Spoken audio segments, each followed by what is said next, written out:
लखन सिया रामचंद्र शंकर हरि।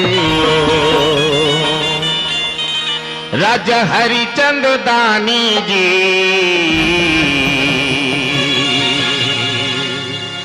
जेकर कथा है सुहानी जी। हाय ये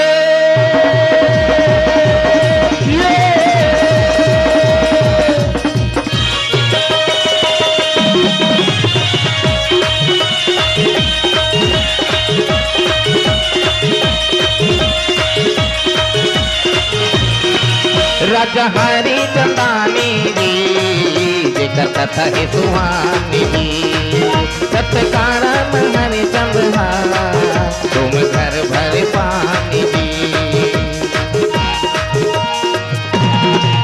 राजा हरिचंद्र दानी जी जेकर कथा है सुहानी जी। सत्कारण हरिचंद्र तुम घर भर पानी जी।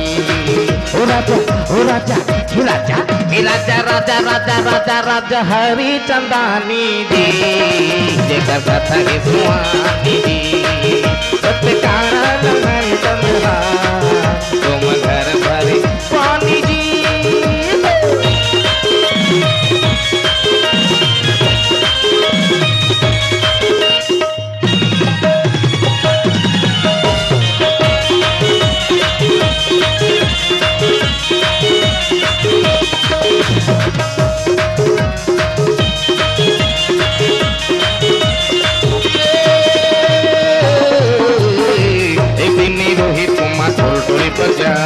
विश्वामित्र संपन के बेटा लखस्या।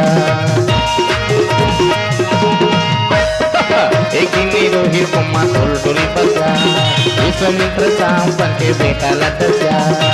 ओ राजा ओ राजा ओ राजा ओ राजा राजा राजा राजा राजा हरिचंद्र दानी जी जेकर कथा है सुहानी जी। सत्कारण हरिचंद्र तुम घर भर पानी जी।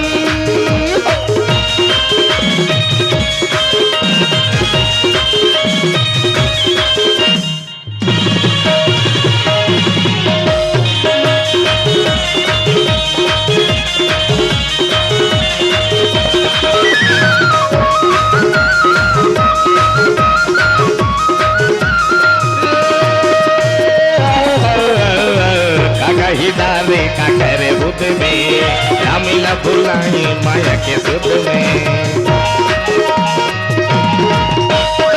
काका हिदारे का करे बुद्ध में माया में भुलाई माया के सुध में।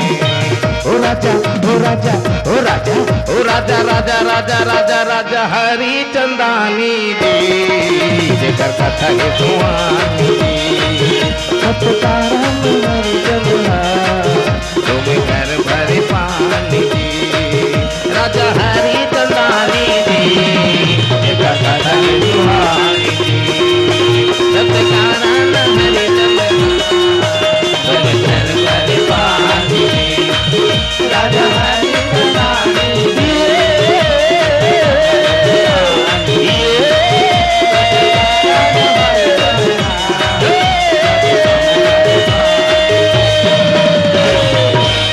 राजा हरिचंद्र दानी जी जेकर कथा है सुहानी जी।